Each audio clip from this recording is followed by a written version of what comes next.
Welcome in to Cincinnati Soccer Talk. We are in the off-season, good old off-season edition, and Brian Weigel took the painful we left the playoff episode for me last week, so we deeply appreciate that. I get off scot-free and easy because this is one of the more fun episodes, I think. The next few here where we start to dive into. Honestly, I did not think FCC rumor season would kick off this early, but here we are, and we've already seen a flood of news and speculation and transfer rumors, and we're going to get into all kinds of fun stuff tonight. Obviously, I think I hear a rumor that MLS is still going on. There's still playoffs. I wouldn't know because it's been a bit since I've seen a game. But the rumor has it there are still some teams that haven't been eliminated and might be playing for MLS Cup soon. Once the international break is over, I do think I kind of want to dive in tonight and see what you guys think about this league structure and whether we have to change this stuff next year. I would be pissed though if FCC was still in it and we're sitting here waiting and waiting and waiting and waiting. But alas, we don't have these problems, and we're going to get into all of this here tonight. Before we do, I want to give a shout out to all of you sponsors or Patreon supporters or just listeners that tune in each and every week, whether it's Coach's show, Jeff's show, or this show. We had a fun season with you guys, and everyone that supports this show and has since 2016. It doesn't matter if you were a 2018 or 2024, keeping CST going, and we've enjoyed the long journey with all of you. You keep this special. You keep us going, and appreciate everybody who supports this. And I know there are a lot of fans out there that maybe can't help us out, but love listening and love downloading the show each and every week. And those that do and are able are keeping this free for everybody. So shout out for sticking with us all year long. And I know the team here has excellent plans. We're working on cooking up some new ideas and trying to keep things less stale for you all as we move into 2025. If you're waiting on the Growler Cup, there's the final results of that is coming out as well this week. So stay tuned over on our Patreon page for that. All right, let's get the team in here. Let's introduce them.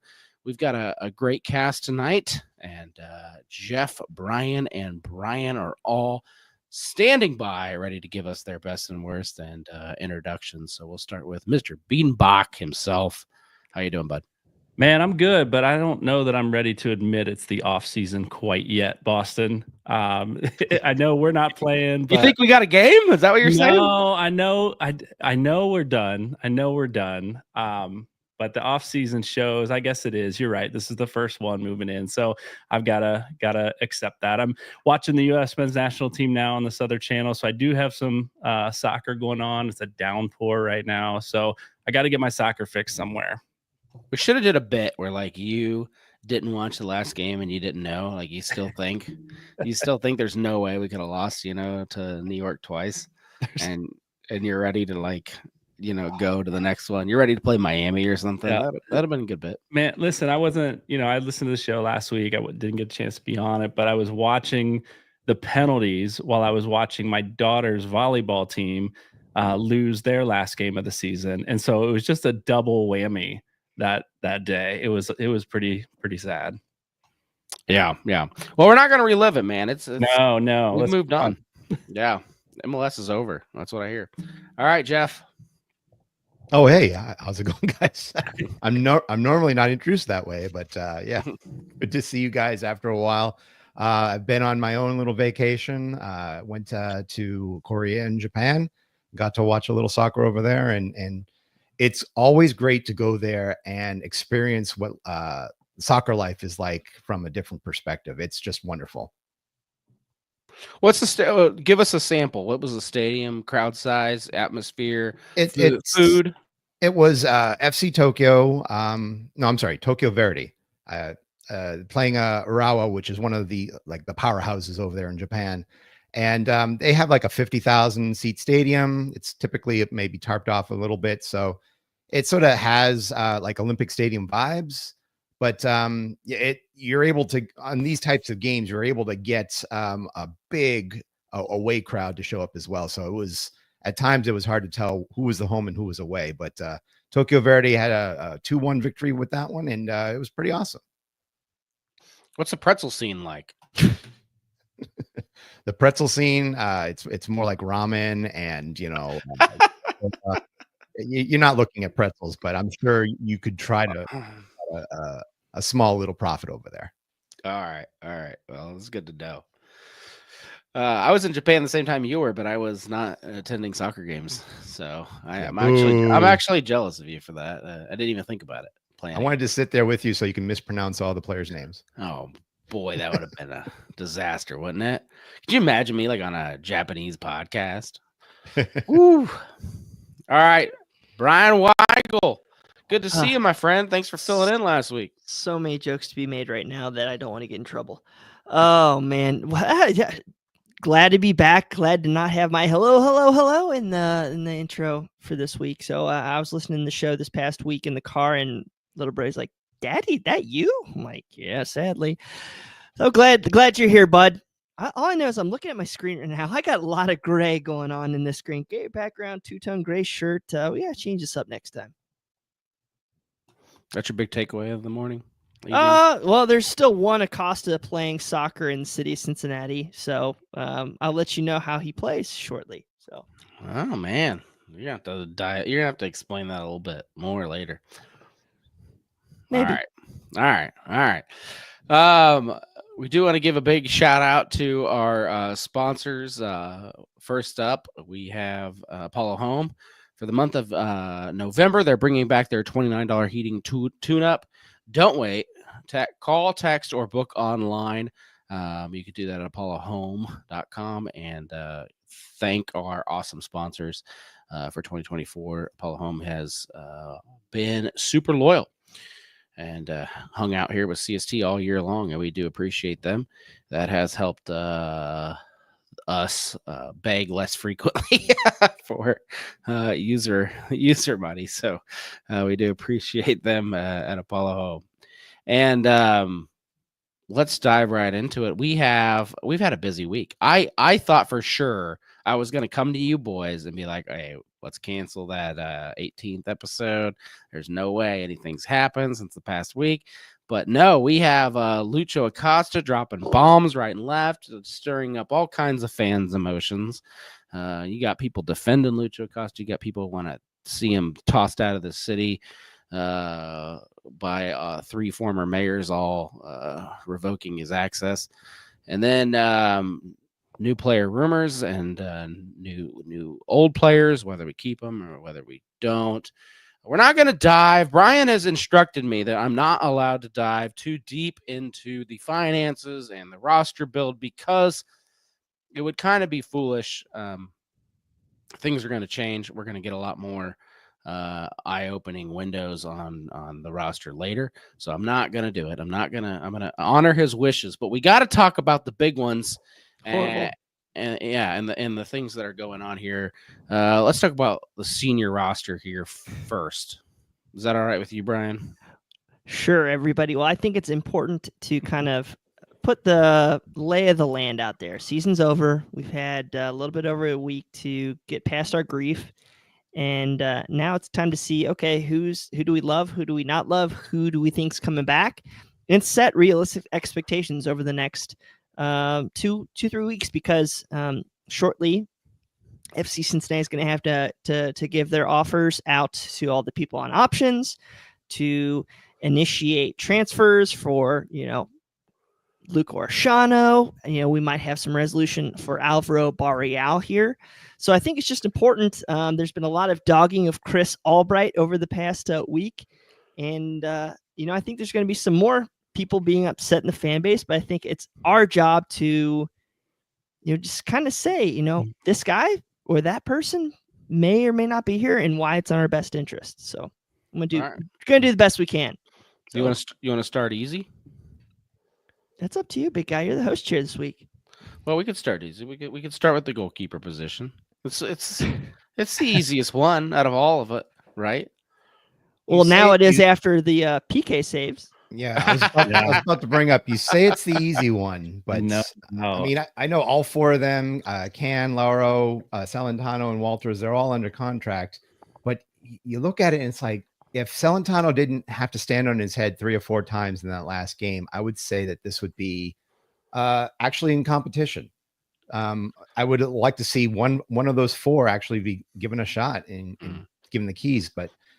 I still have my iffies about Celentano, but he is the guy next year. Well, let me put it another way. If I give you $20 million, Jeff, and I tell you you have to fix the team with $20 million, are you spending a dime of it on the goalkeeper position? Not a penny. Not a penny. I mean, I think this team could actually do well if 3 of them are injured. The last one would fill in just nicely. I mean, That's what I thought. If we can get Matt Turner for $98,000 on the Sweetheart Luca Orshano deal, let's do it. We could always bring in an international goalkeeper. That always works. It's a great idea. I heard Shemosov Teton's tearing it up over for FC 20. Oh yeah, no, never heard of him. Let's do it. Yeah, maybe hot young prospect. Yeah, I like the young. All right, so if we start at goalkeeper, then we'll move on to the defense. Center backs, what started 2024 as FC Cincinnati's strongest position. Then we all panicked, and then I think at the end of the year we relaxed again. So where are you at with center backs in 2024? Who do we have under contract, Brian? Well, depending on the options and guarantees, I think we can safely say that the group of Shidozi Awaziem, Teenage Hadebi, and Matt Miazga will certainly be here in 2025. I think there's some expectation that Ian Murphy will return as the 4th center back due to his, I guess back in August, he signed a new contract with FCC. The question comes into with Nick Hagland, Joey Apununu, Kip Keller, London Agedo, and the $1.5 million man, Miles Robinson. So I think there's a lot of questions to be had there with Nick. He was kind of on that, was it 50-50 deal where he did 50-50 ambassador, 50-50 player. Yeah. So we'll see what happens there. I just don't know if there's going to be a senior roster spot available for Nick. Have we seen or heard anything about Nick and Miazga and their recovery from their injury? Yeah, there was a like the end of the year reports that both are like on track and are fine. Hags was playing the drums in the Bailey towards the end of the year. Like I think Miazga was returning to running this week. Yeah. Okay. I think Miazga's a little bit ahead of Hagland in terms of his recovery. I would expect both to be fine by next season. I would imagine so. Yeah. I feel good about the 4 that we have. If Ian Murphy's under contract, I feel really strong. I feel really good about that being a strong core of center backs. I think we return to that being one of our strongest, whether or not Miles Robinson comes back or not. Who knows what is going to happen with that? Do we need Miles? Are you okay without him? I don't know. I think so. I think with if Awaziem can stay healthy, I think he was pretty strong back there. He distributes the ball well. He plays high. Teenage Hadebi started to settle in. He's a strong player. I think we're good back there. Even if I'd love to have Robinson back, but even if he moves on, I don't know. Maybe that's a way we can save some cash and put it towards other positions on the pitch that we need. I was about to say, I think we've plunked down a lot of money into the defensive core there. So having 4 big contracts back there, Miazga, Awaziem, Hadebi, and let's say Robinson. If you have those 4 big ones back there, who's going to be on the bench? I mean, I really think that probably for his benefit, I think Robinson could probably find himself looking at Europe again. And if it doesn't come calling, then you figure out what the next step is. Well, shockingly, the new head coach of the U.S. said, "Hey, I don't care if we're playing in Italy or England or the U.S. and in MLS as long as you're playing." So I think there's definitely room for Miles Robinson. My hope for FCC is that we just don't let him walk out the door without getting something. I'm always for guys having more say with where their end destination is. But if there's some way where we can trigger that option with Miles and move him within the league, even if it's for peanuts, just to get something out of the guy, would be tremendous. There is an option, we've heard it's mutual, but then I think in a press release it said it was a club option, so it remains to be seen. But I could, in this, like, you'll hear me say this, I think, several times throughout the show tonight, when it comes out, I think on the 27th, with FC Cincinnati saying, okay, we've triggered these guys' options, we're still negotiating with X, Y, and Z. Mm-hmm. It wouldn't shock me one bit if Nick Hagglund and Miles Robinson are on that list. Yeah, there's not a doubt in my mind that, Miles Robinson has a big say in where he goes. I think if memory serves me correct, when we brought him in last year, we basically, regardless of options and whatnot, we're gonna honor his wishes. Sure. And I think that was a big part of the play, is come play for us 1 year. We'll see where we're at afterwards. But if you want to go to Europe, if you want to go, then we'll let you go. And I think FC Cincinnati will keep their word on that. I wouldn't bank on Robinson being here. I don't think he will be. Do you think so? 2 questions. One, do you think he's played well enough, he's earned a spot to move on to Europe next season, or do you think he'll land somewhere in the MLS again? I'll start with that one. You can always go to Europe. It's just, are you going to play for one of those super cool teams you can brag to everybody about? Right. There's plenty of leagues in Europe that'll take Miles Robinson. So I really think this week, and him being at camp with Mauricio Pochettino, is going to open his eyes to where he needs to be. Wherever coach says, hey, you need to be here to up your game. And my bet would be somewhere that you're going to have a 4-man back line versus a 5-man or 3-man back line that FC Cincinnati has. I don't think this situation does anything good.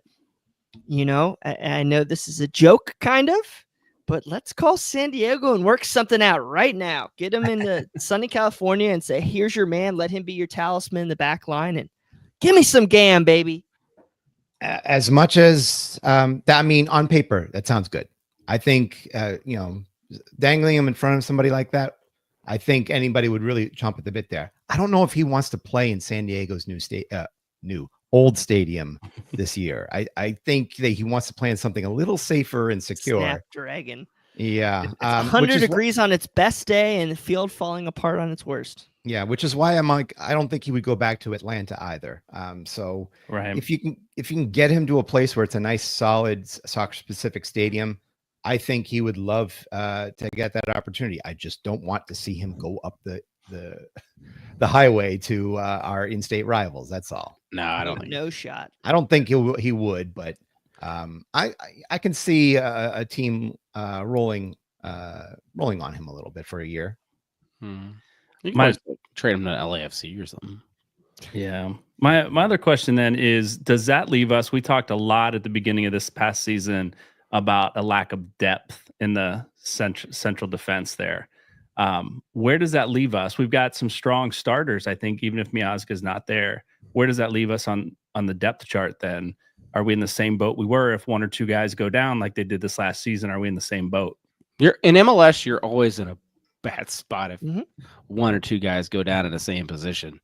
Brian Weigel is the biggest preacher of anyone I know in the entire league of depth and having guys in that 15 onward spot on your roster, 12, 15. Is that what you say, Brian? For years I was like, whatever, dude, you just got to have your best 11 out there. And then we started to hit some of these injury years, and I'm starting to come more around to the Weigel way of thinking, believe it or not. I think you need to have at least one solid guy back there, and I think you do with Murphy.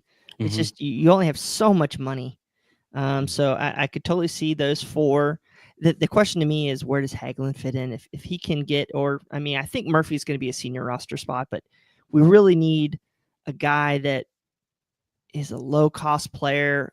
We've been really good with FC Cincinnati, but having 18 solid paid senior roster guys and like 1 or 2 low, like less than 100,000 guys on the senior roster. I think Leroux might have been one of those guys this past year. So I mean, there might be some room for Nick. I think it's just going to be right up until the decision day with the roster. How old is Nick? It might be time for 30. I mean, you still have Kip Keller, you still have London Gato, you still have Joey Apononu, who are all on supplemental roster spots. They're not great, but guess what? We're going to talk about later. We only have so much darn cash. Yeah. And when you spend $1 million on each of your 3 center back starters, there's not much space left. Yeah. I wonder if this is where you end up going to the super draft and see on your big first round pick. We don't have one. We don't have one. No. Do we have any picks? We have a second round pick. We traded our first round pick, but that's why Right. Joey Aponunu, London Gato, Kip Keller. I saw a little bit Alice Powell. more. Fullback. And Yedlin. I mean, I see a little bit more confidence with Cato, at least mid-season, later on the season. I think the Kip Keller train is taken off. I don't think he comes back to the team. He wasn't even on the bench a few times. But if you can find somebody inexpensive that can play your 5th spot, I would roll with it. Yeah, I think you guys are missing that there's already a very likely option on the roster. His name's Yuya Kubo. that was a joke. That was a joke. I think we have to find a spot for Nick next year. What? I would love to find a spot for several reasons. His leadership, It's a senior spot. I don't know if it's a senior spot. No, but it has to be. I'm just I telling think it has Okay. to be. Yeah. Okay, see, that's where I get a little lost in these roster rules. But I love Hagelin for wherever he fits, right? His leadership, his energy. And I think he's still a solid player when he gets out there. He gives us a little bit of depth. I don't know that he's a starter with these guys, but he gives us some depth, something you can trust. And he brings some leadership to that back line that we desperately lost. We desperately needed when we lost him and Hagelin this year. So Miazga's back. Right? Did I say when we lost Hagelin? It's all right. Yes. We know what you meant.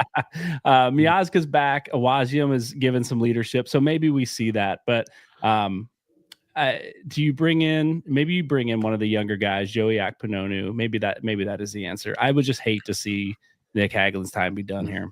Yeah, I think Joey's gone, and I think Keller's gone. I'm with Jeff. I can see Aghedo sticking around. I can see him. If you do some minutes. Pros cons list, I think Hagelin's pro is that he's on a dirt cheap league minimum salary, and the con is that he's a senior roster spot and he's over 30. And it might be time, Brian, to send him to the old academy, Omar Cummings community relations angle. Manu Ledesma training camp. Yeah, he'll be around. Nick Hagelin will always be around. I wouldn't be surprised. Don't be surprised if like Lexington comes knocking on the door saying, "Hey, we're up in USL championship next year. We can give you a nice spot there in the back." I think Hags could get a MLS gig somewhere if he really wants to, but he might be ready. All right. Fullbacks under contract. You mentioned Alvis Powell. I actually would put money Alvis Powell stays. DeAndre Yedlin. Alvis Powell's still on a guaranteed contract. He signed a new deal for way more money than he ever should be paid right now. Our Philly boys aren't letting him go. They love him. I mean, he's a good player, but I mean, for what, like $300,000-400,000 grand? Yeah, I don't know, man. It's interesting that the two that we have under contract are both, they play the same position. Typically, that right side, fullback, wing back, neither one plays typically on the left. So that left side is wide open at this point. Mm-hmm. Yeah. So I think that's kind of what we've been preaching, or at least I've been yelling for a left back. DeAndre Yedlin's your 30-game starter at right back. Alvis Powell is a 20-minute guy off the bench, perfect for your right. The question is what do we do with your left? I think we all learned that Lucho Acosta is not a fullback. Maybe he's a last resort fullback. But it's, kind of on a Yamil Assad of all people right now is our starting left back. The questions that we have in fullback right now, Brett Halsey, Isaiah Foster, Yamil Assad. I'm not sure if any of those guys end up coming back. Yamil Assad has a club option. I know there's been so much talk, guys, and correct me if I'm wrong here, but he's quote unquote Acosta's guy. And if Acosta doesn't come back, does Yamil Assad want to return? I think Yamil Assad's a big boy. If FC Cincinnati says, hey, here's a $300,000 per year contract or whatever, I'm not sure he passes that up. I'm with you, Brian. I actually, if Acosta doesn't come back, I think FCC lowballs Assad. I don't know if there's a thing called low ball in this league anymore. You don't think? I think it's lower than this year's. I mean, he paid $89,000 this year, so you literally can't go lower. I wouldn't be against bringing him back just because I'm looking at the free agent market here, and there is nothing really for a left back. He's a journeyman, though. He hasn't ever found a home. Yeah, maybe it's time to give him a good home. I mean, you've got Brad Smith is out there, pending option. Raheem Edwards out of CF Montreal. I don't see too much out there that could fill that spot. I think the point remains, if we lose him, who is it? Right? Yeah. He's the only one that's performed Barreal in that role. Well, let's talk about Barreal. Let's do it, Boston. Do we want to go there? What's going to happen? Well, I'll tell you right now, Barreal was loaned out, and everybody thought he would perform as well as he did here and that he would be picked up for sure. And there wasn't a doubt in my mind 5-6 months ago that Barreal was not, his option was going to be picked up and he was going to be taken. But that has not, I don't know if you've paid attention to that saga down there. Barreal has not been the Barreal we know in FC Cincinnati land. I don't know if it's just a different league or what it is, but long story short, he has not performed at an extremely high level, and it is very possible he is returned to FC Cincinnati, and that leaves our club with the predicament of do we reloan him? Do we sell him? What do we do with Barreal? That's the question that should keep Chris Albright up at night. I know this weekend Cruzeiro plays in the Copa Sudamerica final. I believe that there's not going to be any decision till that is resolved. In all honesty, I cannot foresee a situation where Lucho Acosta and Alvaro Barreal are back in Cincinnati. I don't think there's room for either, for both of their salaries, unless we somehow option Lucho Acosta to a designated player, and I'll explain why I think that's a bad idea, even though last week I said, hey, let's make him a DP. I did some homework, fellas. I love Alvaro, and we need his width, but at the end of the day, we need that GAM conversion way more right now than I think what he can provide. We talk about honoring players' wishes. Does Alvaro even want to be back in Cincinnati? I mean, he wanted out pretty bad last season. It's been a year. So I've had this discussion, guys, a lot. And I'm sorry if I'm railroading anything here. But I was on this show and I was yelled at and ridiculed about saying he wanted to leave Cincinnati. He wanted to leave FC Cincinnati. It wasn't because he didn't like our fan base here. It was he thought the next challenge was somewhere else, and we couldn't give him that option. Now, is there a random facet that Chris Albright says, hey, we're playing a left wing, forward, right wing scenario. You can be our left wing. Maybe there's something there. I think it's going to be a dollars and cents thing. And I know there's been a lot of talk about his brother. And does he like Chris Albright? But at the end of the day, it just... I love the kid. I just don't think it's going to work out. But who knows? In a week, I might be way wrong. Yeah. I will say there was a time I thought Lucho Acosta would never ever play in Major League Soccer again because of the saga in D.C. that made him super pissed off, and he lost his big chance to play for a big club and had to go to Saudi Arabia or wherever. But here he was back at FC Cincinnati. So never count these players out because they go somewhere else and the grass isn't greener. Barreal is not even starting most games. I will say this: if there's a way where we can sell Lucho Acosta for a decent chunk of change, financially, you could make Barrial work. Yeah, With that caveat. I want to get into this with Brian in a little bit about what the dollars and cents is with the deal, because here we have a potential, and I know what fans are going to want. Fans without even looking at the pocketbooks are going to say, let's go ahead and get Luca, wrap him up, figure out a way to keep Acosta, and oh, by the way, let's get Barrial back, and then we're going to bring in the $15 million striker, and let's go get one more DP. We'll add him to the forward position as well, and there we go. We fixed FC Cincinnati. I will say, if we don't have either Barrial or Shano next season, I think we're in a little bit of trouble in terms of our roster's potential. The real question, though, if Barrial comes back, who's the other guy on the free kick? You got two lefties, right, standing there holding hands. Who's going to take the kick on the right side? Kevin Denkey. Yeah, man, we haven't got into that, but you got a $15 million. No, he's probably in there to kick a goal in, honestly. But oh goodness, there's a lot of questions. We're going through all this stuff, and imagine what Chris Albright's thinking every night. Right. Let's power through this, because we're slowing down, but we probably need to be speeding up. Wobodeau, designated player, team option. Some fans think he fell off a little bit this end of this year, but he been such a big asset for the team overall. Are you keeping him or try and rolling the dice again? I think that's a question of how we want to play.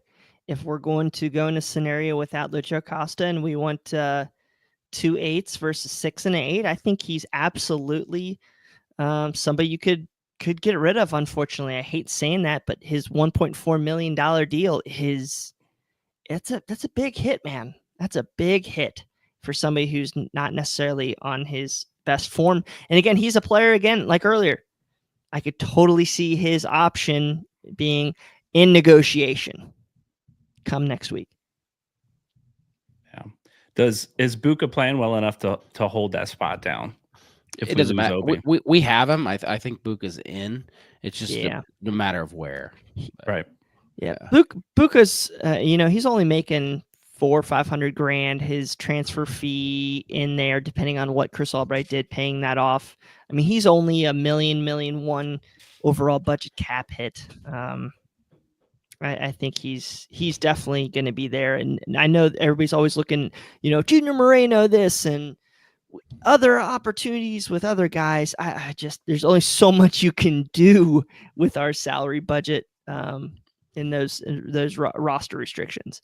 Yeah. So unless Steven Jimenez or Dado Valenzuela are ready, you're either going to have to go bring back Wobodeau or going to have to go find his like-for-like replacement who, to be fair, you're going to have $1 million and a half to spend on a guy. And that's nothing to be, upset about when you can go out and really throw some money at a guy. There is the Hail Mary where you convince Obi to come in on a lower fee. I mean, that's what Kubo did. Yep. But I can't imagine a guy would go from 1.4 to 800K. Maybe 1.2 or something like that. Maybe saves you a little bit of money. But yeah. I mean, I'm not against triggering that option for one more year. The good news, attacking core is very much open for business. The only players that we think we are bringing back for sure is Kubo and Corey Baird. Brian Weigel, I believe, wants to put Corey Baird up for the expansion draft this year and let San Diego take their shot. I would pay somebody to take Corey Baird off our books. I would literally say, hey, here's 150 GAM Columbus or whatever. Take them. I don't hate Corey Baird. I think I'm a Corey Baird stan, but something happened there. Yeah. There's an option on Santos. It's really up to the club whether they want to bring him back. Ordinez, possibly gone. Gioshani, we believe, is 100% gone. Giochini. Here's the thing. He didn't stick around long enough to process his name. All right. So I don't blame you for that one. Kevin Kelsey, it's rumored the club is working hard to try to keep him. I don't know 100% why, but maybe they figured out a way to play with Kelsey. Hold on before you keep jumping. Brian, you're going to say something about Sergio?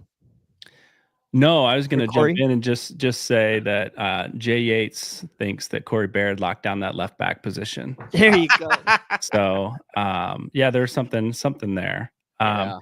No, that's all. I think what happened to Kévin? Is he out on loan? I can't remember what he's happened. out on loan. He's Yeah, on he's loan. out. Okay. He's in this Norway second division. Okay. Regardless, I don't see Kévin being our like starting. Yeah, he's striker now. I gone. don't see him coming back. Sergio, as much as I love the guy, just kind of like Don Baji, I think he's going to be a cap casualty. Unfortunately, I think he did a lot of great things for the club this past year, but I don't think there's any way that he can be valued at a $800,000-$900,000 cap hit. My question is to Kevin Kelsey. There's talk about maybe restructuring his deal with Shakhtar Donetsk out of Ukraine. $7 million, way too much. Something like $2-3 million, $4 million for what, a 19, 20-year-old? Yeah. Jay asks, why would they keep Kelsey when they hardly played him for the last 3 months? And Jay, I think what Brian was touching on there is the big piece. They won't unless they can get him for the right price, and the price that they agreed to buy him at, they will not buy him for. And also, I think we're going to play a different style if Lucho Acosta doesn't come back. And does that style of play feature better with a hold up striker or a guy who's better in the air? I think there's something to be said about that. But my worry is with Kévin and with Kévin Denkey, Kévin and Kévin, are they too similar? If you have to get rid of Lucho, how much money are you going to spend to replace him? How much money you already spent with Kévin Denkey? How much money are you going to spend with Luca Arashano? That's a lot of money. I know we keep saying Uncle Carl has unlimited pocketbook, but man, that's tough. Mm-hmm. And I think if we keep Kelsey, we have to change our style of play, regardless of what we pay, whether $3 million, $4 million, or that $7 million, right? We have to change our style of play. He doesn't fit with the way that Lucho plays in the midfield. So I think there's a lot of question around Lucho Acosta. We'll talk about that a little bit later. We need wingers. We talked about that earlier too. We need wingers that can send the ball in. I think that's what Kévin Denkey needs too. Watching his games and watching him play, he needs the ball coming in. That's how he scores his goals, is these tap in, these runs that he makes in behind defenders with those balls coming across. I think if we got Kelsey in the air and Denkey taking balls, cleaning balls up off the ground, I think we got a good 1-2 punch if we can make that work. But it's got to change our style of play. Do you want to know what my selling point would be if I was Chris Albright going to Jeff Birding or Carl? It says, hey, you have a new mechanism within MLS where you can basically convert a sell on for $3 million in GAM. So say you sell Alvaro Barria this year for $3 million, you can turn 95% of whatever his fee is into GAM. Okay. If you sign Kevin Kelsey right now for $4 million or whatever you can do, you sign him, and still he maybe doesn't work out in 2 or 3 years, you will still be able to sell a 29 or 22-year-old that's 6'4", is a physical specimen for $3, $4, or $5 million. Somebody's going to take a look at this kid and be like, so it's almost just as important to keep that $3 million GAM gravy train going every year to make yourself better and better and better. And that's why I would go and say, let's lock Kevin Kelsey up, even though he might be a little bit superfluous. Interesting. All right. Coach also had some thoughts on the forward position and like the Kevin Kelsey and the rumor news signing and how it's all going to work. I would tune into his next show for sure, because I think it's going to be very interesting on that position since you brought it up, Brian. And real quick, let's give a big shout out to Beyond Exercise, local physical therapy and fitness business that helps people stay active and injury free. It's the off season, so you know what that means. Your local favorite FC Cincinnati players are probably going to be over at Beyond Exercise, like Nick Hagelin, Brandon Vasquez, plenty of FCC MLS Next and Academy players have been doing all year long. Getting their health and performance needs met by the awesome trainers at Beyond Exercise. Check out their suite of services at gobeyondexercise.com, and we appreciate them as well for keeping us running all year long in 2024. All right. the big question, Luca or Shano. And man, I tried to load this interview for you all because if you haven't seen Vasco da Gama's new GM and coach bitter as hell over the fact that their last administration gave FC Cincinnati the deal that they did over Orishano's deal, that you need to go drop what you're doing, shut this podcast off. No one should ever say that, but I'm saying it. Go check out that and come back, because it is a great interview, and they fully explain the contract situation. They explain how much FC Cincinnati will pay and how badly they wish we did not have this option. So basically what happened is Vasco da Gama agreed to sell 60% of Luca's rights to FC Cincinnati. So I think that equated to like $3 million fee. So essentially the valuation of $5 million, they get 3. They want to get 5. They want to get 6. They want to get 7. They don't want to get 3. Here's the thing. Luca's value was crap coming into the season. They ran him out of town. We giving them $3 million was a gold mine, and that's still a fair valuation for the player. The thing why we can give him $3 million, and which we'll talk about here later, is that's really what we can afford to give for a non-DP. I'm going to call him a DP light. Luca Orishano is the new flavor of MLS is going to be called DP light, where every year a team brings in a player for $3 million or a little bit less than $3 million, can pay all that transfer fee off with GAM that they take from selling somebody or electing with the U22 mechanism. Pay him $700,000. I think he's on $500 now. Pay him $700,000 to $900,000 this year. At the end of the day, they're still making a good chunk of change. We could still sell him on, but FC Cincinnati is who resuscitated the value of Luca Orishano, not Vasco da Gama. And we should take the economic benefit of that, not them. That's one position. Their coach and is the correct position. They're just trying to save face. That's the ginger position. Well, they ran over the old administration. I think they should. They kind of said, hey, they had money problems. They made a bad deal, and FC Cincinnati's right for the taking. And if FC Cincinnati, for whatever reason, doesn't take it, we've had plenty of other MLS clubs clawing at the bit. We got them to pay $400,000 of his salary this year. That's the fleece. Mm-hmm. So we have to take the option, right? We're going to pick it up. Is there any doubt in your mind we do not pick up the deal of the century? I think we do. It's just how we pay for it. I agree. I think we do. I mean, I look more at really the reaction of MLS itself. And Luca was one of the finalists for Newcomer of the Year. I mean, you've got to recognize that he's got eyes on his product. I think you'd be a fool to let him walk back to his original team. I think we have to pick him up, especially with the other questions that we have. Yeah, I think it would be foolish to let him go. I think we have to keep him. I think his star power that he brings, I think the creativity that he brings on the pitch. He's the only other one besides Lucho in many games that was creating anything out of nothing. And with the goal of the year. Absolutely. All right. So real quick, to bring in Luca, if we don't sell anybody and get that GAM allocation, are you comfortable with either making him a DP, which I'm not necessarily advocating for, or forgoing a DP and going with the U22 mechanism to lock up his rights and to kind of kill some of his cap hit in future years? Yeah. Yes to both. I think. Because I think he's a DP-ish level player. Yeah. DP light. Now there's a challenge. We're the very next segment we promise is Lucho Acosta, but Orishano without Lucho is going to have to be figured out. What does that look like? What is it? Is it better? Is it worse? But yes, I make him a U22, and we don't have 3 DPs. Or not making him U22. He's a GAM player. No, But you have to go with the U22 election where we bring in $2 million of extra GAM by foregoing a DP. Gotcha. Okay. Or have him as a third DP, whatever. I don't care. Whatever it takes. Yeah.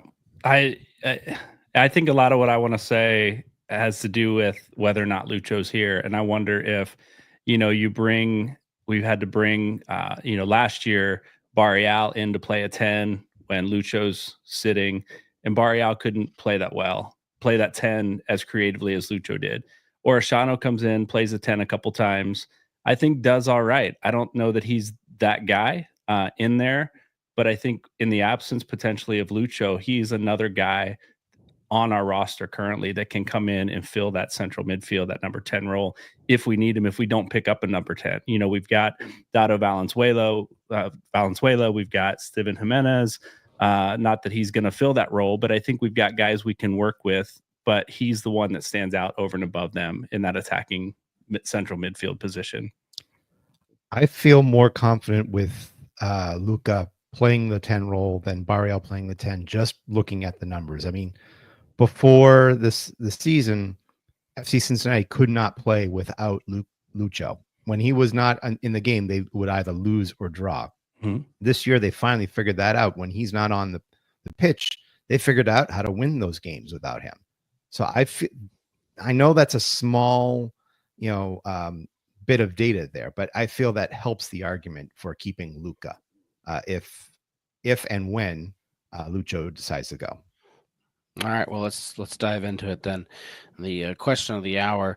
I think many local reports around town. I know WLWT called it the shock exit.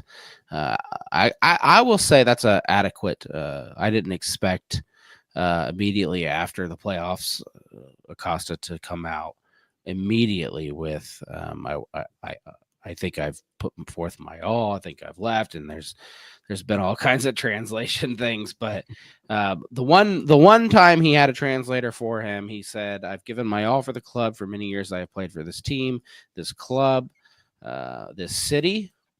I think maybe it's the frustration of what we haven't been able to achieve this year that leads you to consider what might happen in the future. A lot of tough moments for me, for my family this year, that would cause you to reconsider what the future might hold." It's sounding more and more. There's been a couple more interviews since he got on ESPN Argentina that Acosta wants out. Unfortunately for him, he does have a long-term deal with FC Cincinnati, and the club is very much in control of his rights, but it's all going to come down to dollars and cents and what makes sense here for FCC. I can't imagine there'll be a lack of suitors, though.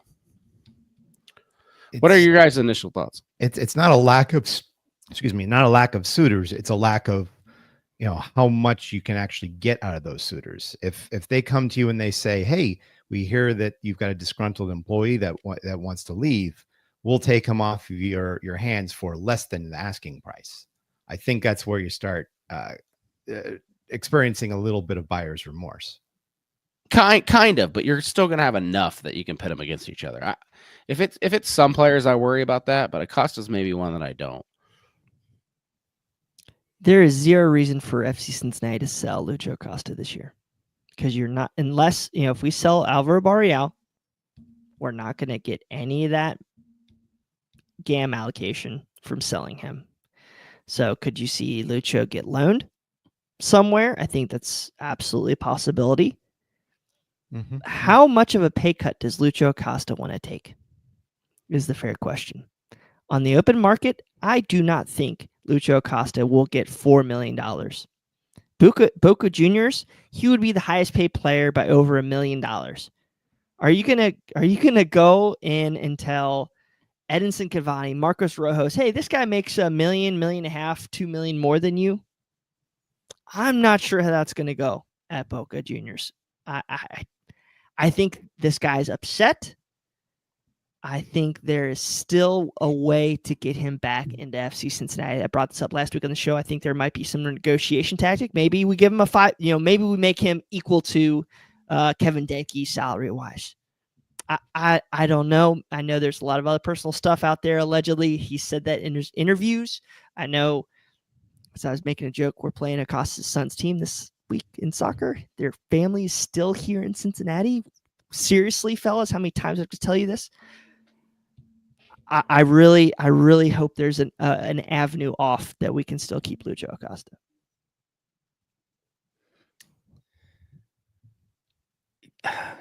Biedenbach. Yeah, I guess he did. It doesn't make us better. It does not make us better. I agree. My struggle with the whole thing though is do we want another player that has expressed this, that he's not happy here, that he wants out? We've seen how that's gone in the past. I know we won't get the money for him that we would like to, or that we need to get this season. But is he going to be the Lucho Acosta that we've seen if he stays here another season after already expressing, his distaste or his desire to be out? I'm also on the other side of this going, we did get a little frustrated with hero ball sometimes towards the end of the season when we had guys that we didn't have guys that could send balls in, but if we get some guys out on the wings, I still think we've got the forwards to finish. Lucho plays straight down the middle. He plays in tight spaces and he's good there. But I think if we play a different style, it opens up that midfield and it opens up our forwards to get some better balls in. So I don't know that we're better immediately without Lucho next season if we sell him and he moves on. But I'm on this leaning of we could play a different style and take advantage of the guys that we have better than we've seen in the past. Part of me wants to sort of ask what the signing for the Kévin Denkey signing does. I mean, if this was something that people knew about when the griping maybe have started to happen, if he had any input for that, if I wanted to see how those two parts can plug together. If we have another situation where he's just not on the same page with another striker and performance level falls again, it's a vicious circle starting all over again. But I want to see if this was something that was on the radar when Lucho made his decisions. Yeah. I mean, obviously, FC Cincinnati's been a great team with him. He helped turn this club from the disaster and train wreck it was to a top 5 team in the Eastern Conference, arguably a top 5 team in Major League Soccer. So, one thing I think we all probably agree on is that regardless if Lucho Acosta's on this team next year, we have to play a little bit different. It cannot be the Lucho Acosta show and everybody conforms to that. That was this year's experiment, and it didn't work out as well. Not having a forward, not having Kelsey and Santos, and you can't convince me that all of those forwards are completely useless and talentless. I don't believe that. I just think that it did not work in the Acosta show. And if you're spending the kind of money that we are rumored to be spending on with the Denkey, then it's time for Lucho Acosta to play FC Cincinnati ball if he does come back. I don't know if that's possible. So I'm glad you said it, Boston. I thought everybody's going to be mad at me for saying it. But the one thing that all these strikers have in common is a 10 behind them that always wanted the ball down the middle, right? They all had their own issues.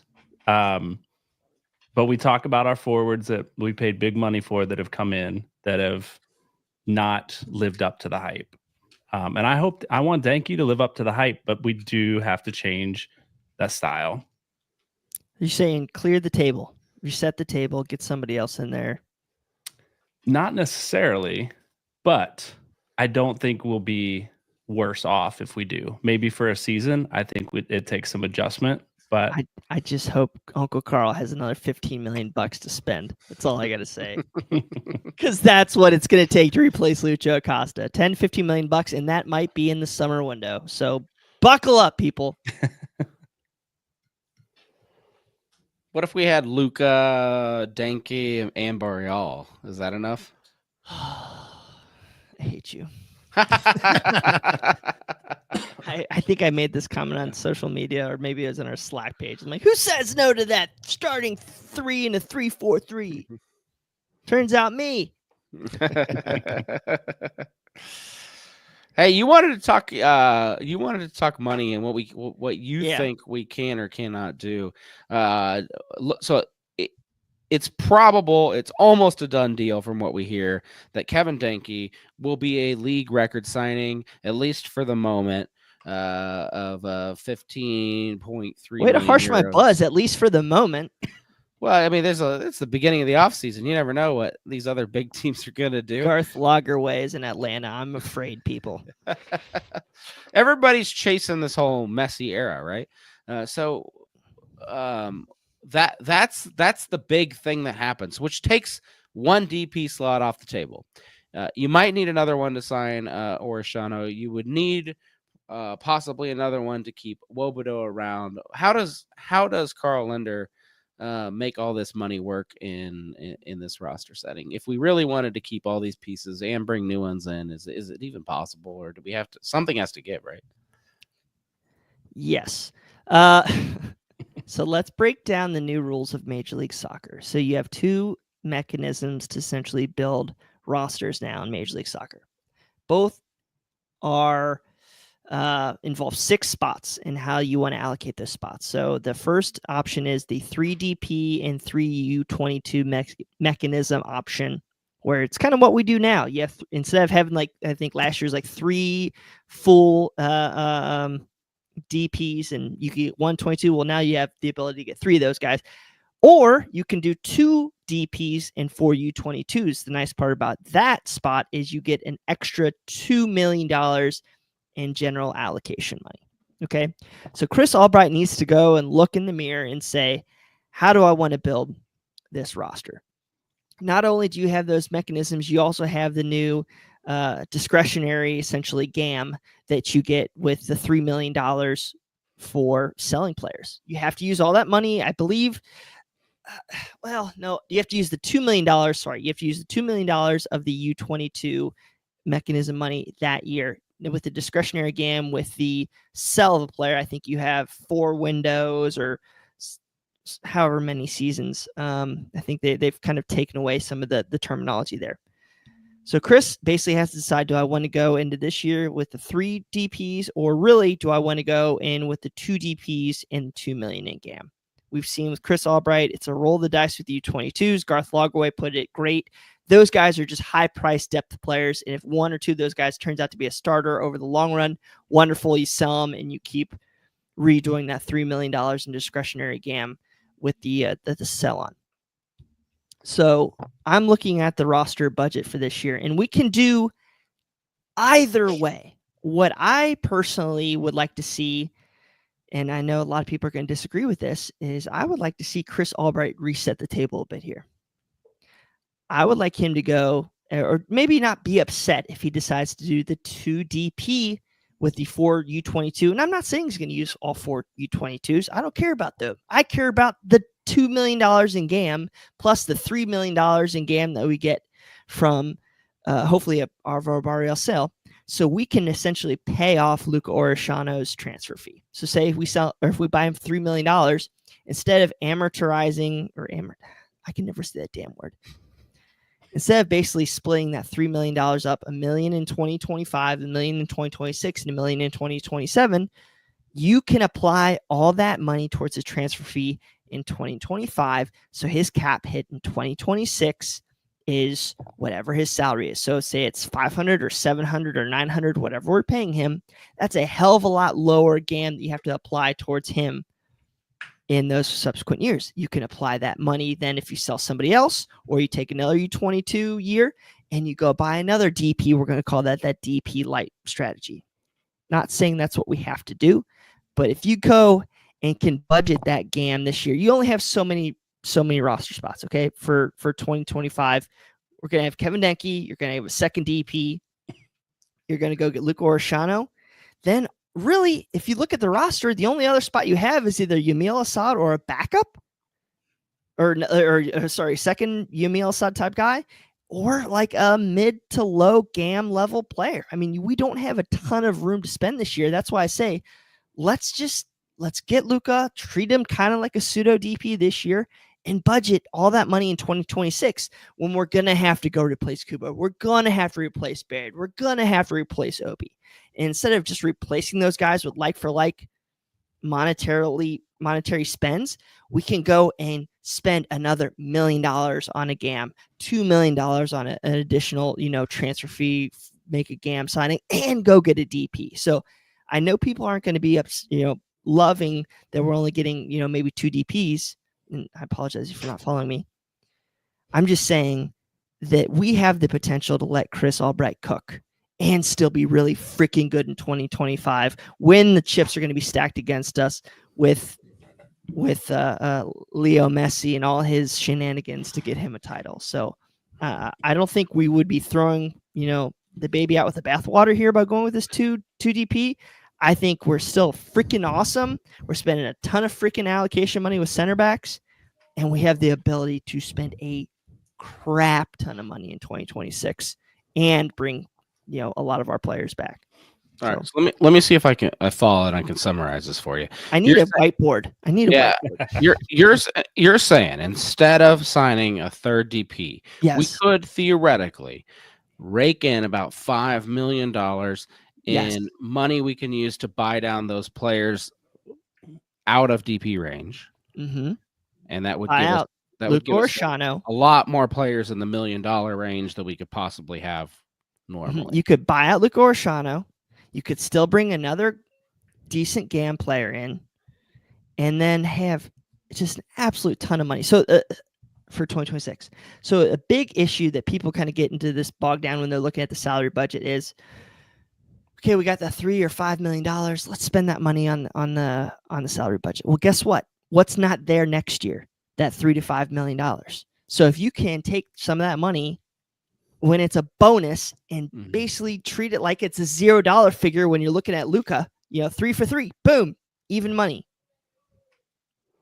Now you saved $1.5 million for next year, $1 million for next year. It's like a bonus for you guys in 2026. And I know it's always touchy when you have to focus on 2026, but I'm just saying, like, the opportunity cost of going to this U22 function for 2025 is so great. Like, look what Atlanta did. Atlanta's in the freaking semifinals of the Eastern Conference this year, and they have 1 DP, I think, right now.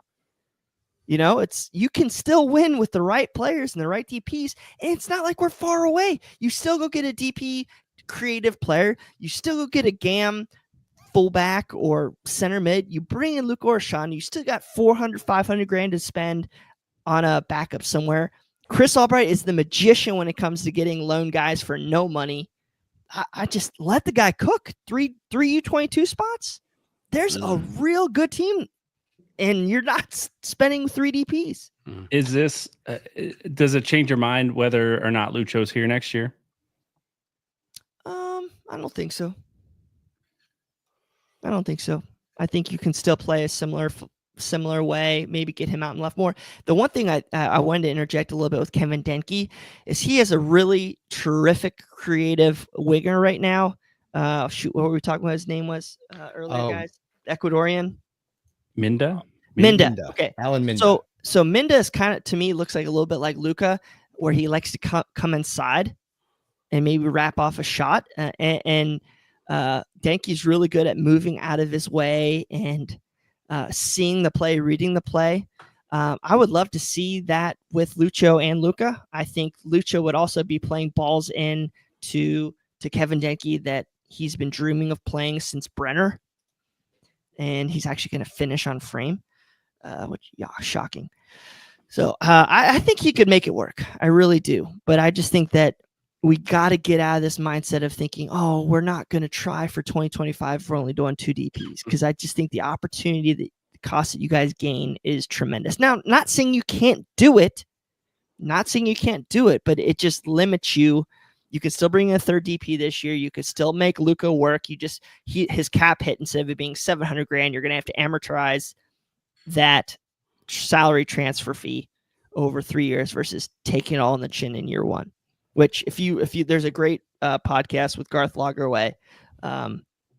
They explain it all, how you really want to get to this. Instead of taking that $3 million that you get for sales, instead of using it to your salary budget, buy somebody new, keep going with that pipeline. Same thing with Kevin Kelsey. We need to sell somebody every single year to get that $3 million to churn this machine to a championship. Interesting. Nobody's doing it. Nobody's doing it yet. One question I have, Brian, is, and maybe others who are watching or listening have the same question, so I'm just going to throw it out there. Are we locked into that for the long term, or is that season to season, the 2 DPs versus 1 3? year. That's just a 1 year thing. Okay. 1 year. I think you have to declare it before the beginning of the year, though. Gotcha. No, that's good, because I was always taught, and maybe this is just because of the new rules, but I was always taught if you don't have 3 DPs, your owner doesn't care. Well, so here's the thing: is that, like, if you really look at it, next year you're going to have Kevin Denkey, you're going to have a new designated player, you're going to have Matt Miazga, being a Wobodo maybe, Awaziem, Pavel Buka, Hadebi, Luke Orshano, all those guys, not mentioning the U22s, could all literally be worth over $1 million in cap hits before you get allocation money or mechanisms. That's starting to get to a deep team, guys. Like, we are down 17, 16 players making $500,000 on this roster next year, or being like, that's huge. How many cap hits? Like, we are literally talking about roster depth doing this. That's what we've been struggling with forever, is roster depth. You add this mechanism in there, get Luka in, get the right U22s in, still can get another GAM player, a DP. And I mean, it's a 20-man senior roster, a big boy 20-man senior roster, not a 16, not an 18, a big boy 20-man senior roster. Yeah. Just saying, I'm not trying to make excuses for Albright. I'm just saying, like, it is not a bad thing for us to utilize this mechanism for the fact in 2026, you can literally go get 3 DPs, 4 GAM players, and a quote unquote DP light in 2025 or 2026. Like, legit, folks. Like, I know it's tough to swallow this pill. Yeah. No, I appreciate you bringing it up. I wasn't even fully aware of this option, and I know the rules change every so often, and people were making a big deal about what the big rule changes were going to be this summer, and this is kind of what we got, and I think a lot of people were disappointed. But overall, there is implications that could hit FC Cincinnati for the going year. So if you're paying attention this offseason to how FCC builds, keep Brian's thoughts in the back of your mind. Rambling mess. We don't necessarily have to have the old way of doing things. There is a new way, and it's experimental. And no one, he said it. No one's really doing it yet. It could be a train. We sold Vasquez, so technically, if these were all in place last year, we'd be in a good position. We got like $1.2 million for Vasquez and GAM. Imagine if we could have literally paid off Pavel Buka, Chidozie Awaziem, and not carry that forward. Yeah. I mean, we're still going to pay like Cheeto. I think his transfer fee was like $500,000. Pavel Buka was like 1.5. We could have paid all of that, and these guys would be hitting our cap way less. Maybe there. I don't know. Fair enough. I think the way things have been built the last couple of seasons, I wonder if Cincinnati is making a name for itself as a place to develop players, right? Barreal developed here, or Ashano, as you said, was resuscitated here. It's a place that young players may want to come. Here's some mascara. Yeah, the top young players may want, this may be a landing place for people. So the U22 makes sense to me. And let's be honest, I almost said at the top of the show, like, we thought we lost everything, not everything last year, but we lost a large chunk of our team. We had new starters coming in. And for much of this season, we were better, I think, as a team than we were last season. So I think whatever Albright's doing in building this roster the way he wants to build it, right now I'm giving him the benefit of the doubt, whether he goes 3 DPs, 2 DPs. I think he's building a roster that in building a team, a culture that young players want to come to. And we may see this year after year. We lose some really talented young players, but they're coming here and they're serving us well, and they're developing as players to move on from here. So I'm excited about where we're at and where we could be if we do this U22 election. Well, I know the hour grows late, but we would be remiss if we did not mention the unfortunate death of Marco Angulo, who was a part of this team. And I think FC Cincinnati wasn't able to find the absolute perfect place for him, but he went on a transfer out, still a member of FC Cincinnati, still a member of our family, and got in a car accident. And, we mentioned it before on the show that he was in critical condition. And then we thought for a moment that it would get better.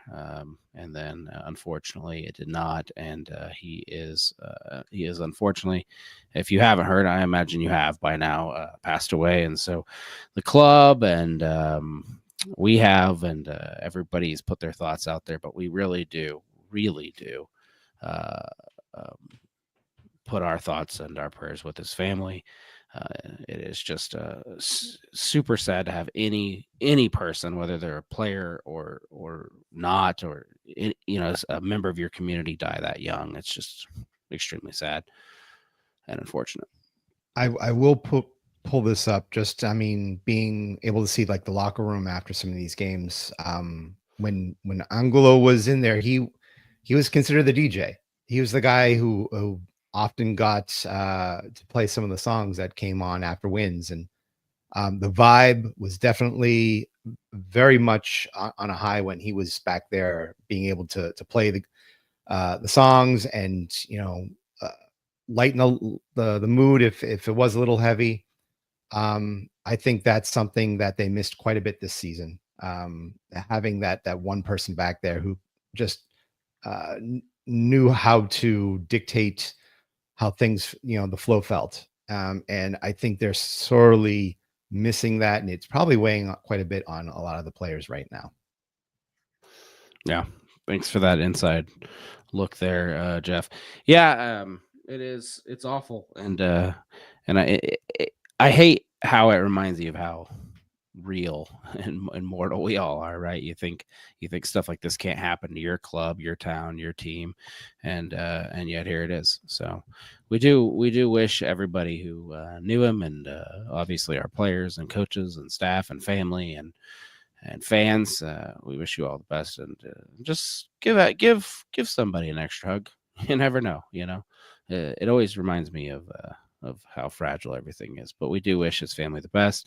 They're obviously the most impacted, and we hope that somehow, some way, I don't know how, but you can move past that and move on. So we will get into your final thoughts here and close the episode. I think it's been a helpful one. I hope you as a fan were able to dissect, what's going on as we go into this offseason, who we think we have for sure, who we are on the fence about, and then who we definitely need to replace. Appreciate Brian diving into some of the roster mechanics, because we have options this offseason. We literally can build this team multiple different directions. We can build it around Acosta. We can build it around a new striker. We can build it with 3 DPs or maybe a bunch of millionaires. So trying to figure out what's the best way to go. Well, that's all in Albright's hands, but we'll get into your final thoughts. We'll start with you, Ted. Oh, he called me by Teb. They called me by my dad's nickname. Awesome. I know we're at the end of the season. I still have a few things for jersey swap in the hopper. We're going to try to interview some people, sort of come down and evaluate the season that we've had. But hey, it's also lower leagues are all having their finals as well. Congratulations to Union Omaha for winning the USL League One championship, and first season. Rhode Island FC, they're in the final against Colorado Springs. I can't wait to see that this weekend. So there's still quite a bit of soccer going on there, and just latch onto a team that you have a good vibe with and watch the rest of the season. Yeah, Louisville's still crying over that. I'm All right, Brian Weigel. See us out. Yeah, I don't really have much of a closing. I just I echo your thoughts with Marco. It's just an absolute shame. Hopefully we can make it work for his family, but it's been a fun ride, and yeah, I think we're gonna be saying that his contribution to 2023's team was tremendous. Won't be forgotten. But yeah, just darn shame. All right, beaten back. Yeah, now that I've accepted the fact that we're in the off season, I think there's a lot of excitement around this off season, particularly with the players and the movement that is happening already. And really, honestly, I'm excited to see who the surprise is going to be next season. I think we've had a few surprises pleasant surprises that we weren't sure about going into the last couple of seasons. And I'm expecting, maybe I got my hopes up, but I'm expecting there's going to be a diamond in the rough or a surprise that comes in next year that we're just all really excited about. Maybe it's one of the new U22s. Maybe it's a guy that we've got now that steps up, but I'm looking forward to seeing who that is next season. I think you hit the nail on the head. Last season, I sat here and said there's no way we can replace Barrial, and then Orishano ends up being like this glorious bright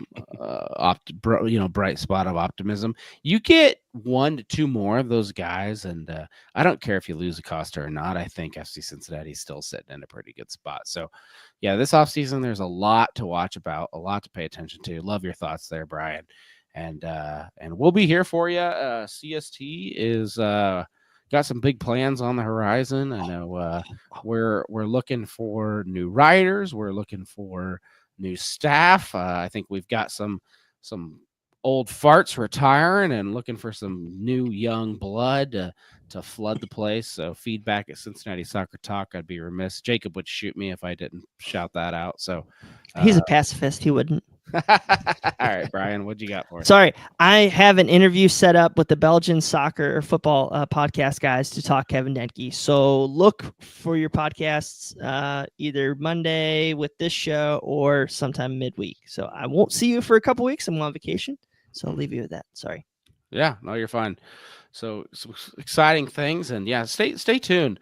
I think CST is going to try to shake off a little bit of the old stale self that we sometimes can find ourselves getting into if you don't pay attention and keep things fresh, and getting 2025 off to a bright new shiny start. So look forward to diving into that later and letting you guys all know what's around the horizon, but we're not there yet. So just a little tease as we head off into the sunset for this episode. We will see you again soon. FC Cincinnati is pumping out the rumors and news, so I don't think we're going anywhere for a bit, and look forward to talking to you all again. See you next week.